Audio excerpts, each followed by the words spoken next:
Neil, you're one of the very few people who have had the chance to sit down with Rita since her arrival in Penticton.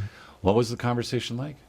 It was great just to be able to see her. I mean, to come into the room and give her a hug. And I said to her, I says, you know, we've been just celebrating the miracle of your survival, and now I get to see the miracle in person. It's just wonderful to see her.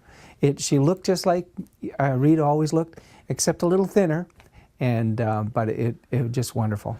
Paint me a picture. Was she smiling? Was she sitting upright? Yes, yeah. She was sitting on the edge of when I came in the room. She was sitting on the edge of the bed, and then when I came in the room, she got up and stood up, and we embraced, and then had a chance to talk about her story a little bit. Share that hug with us. How did that feel? It felt it felt warm, great, and just intimate. I mean, just in the sense that, this is, we have been praying for this, and here she is to be able to embrace the answer to a prayer. And of course, you talked about the incident. Yeah, we did. We talked about some of how she survived and what she did and what she experienced while she was out there. And of course, you know, you've probably heard that this survival story has become also a faith story. That when I talked to her, I said, Rita, it's not only the miracle of your physical survival, it's the miracle of that you're mentally, spiritually, and emotionally so well and so whole. And how do you think she managed that? Really, it's her. She would tell you that it's because she has faith in a living God, and she told me when she was in the van, she says, every day I felt like Jesus was sitting right beside me, and she says some days it was so real to me I could reach out and felt like I could just about touch him. And but she said that's the way it was every day. It was just asking him how I should face my day, what was the things I should do and take care of and so forth.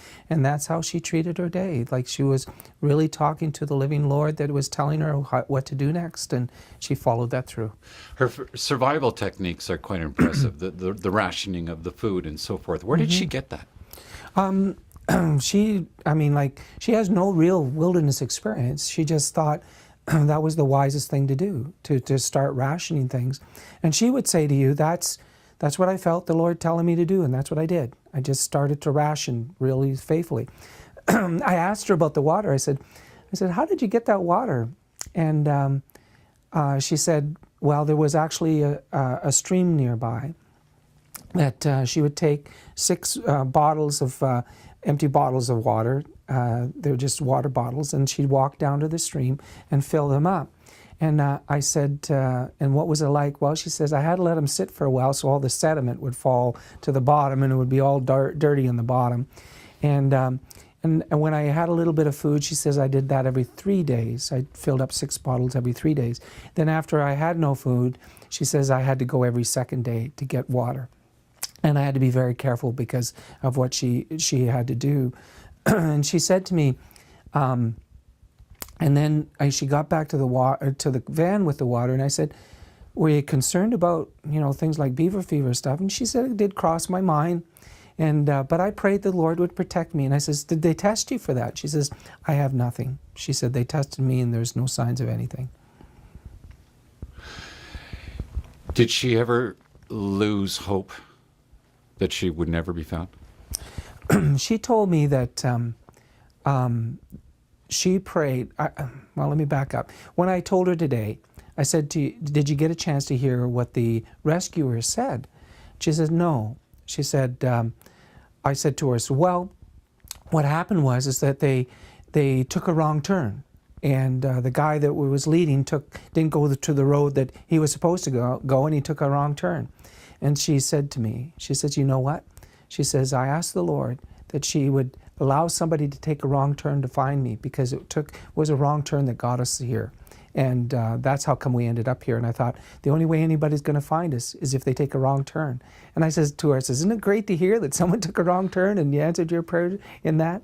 She also told me that during those days, she looked out her van, and she actually took a little walk around the van, took pictures and so forth of the area. a little bit. And she says, when I looked out my van, there was a spot where these two colorful birds would keep on landing. And every time I got the camera out to try and take a picture of them, they'd fly away, of course.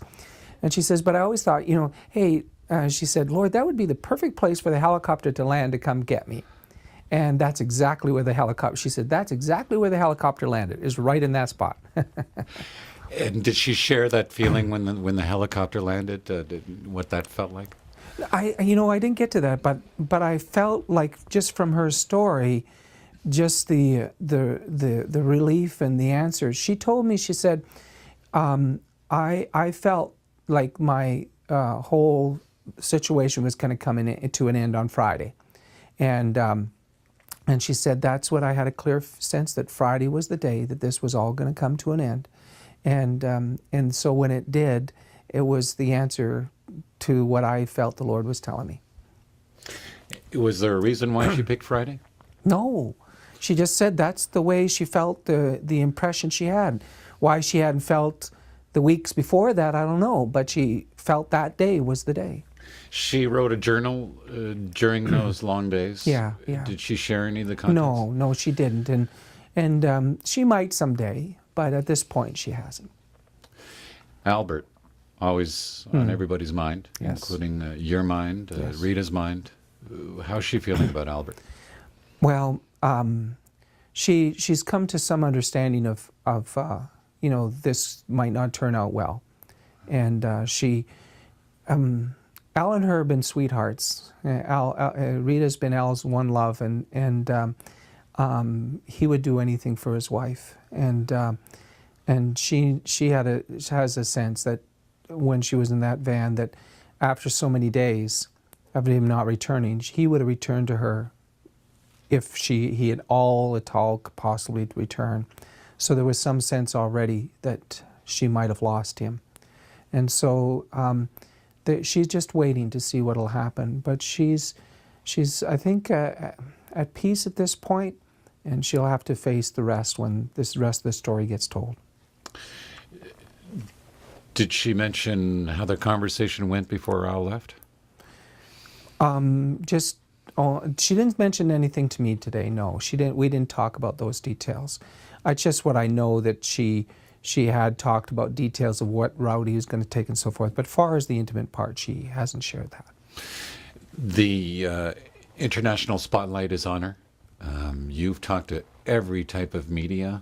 When do you think the public will get to hear from Rita? I don't know. I sort of asked that question a bit today, and her Raymond and her will make that decision probably in the next few days, or this week, or at first of next week or something. Always something positive to take from a negative situation. Mm-hmm. What do you think it is from this story? I think, what I thought of is all of us go through wilderness experience in our lives where we find ourselves alone, facing some of the hardships of life.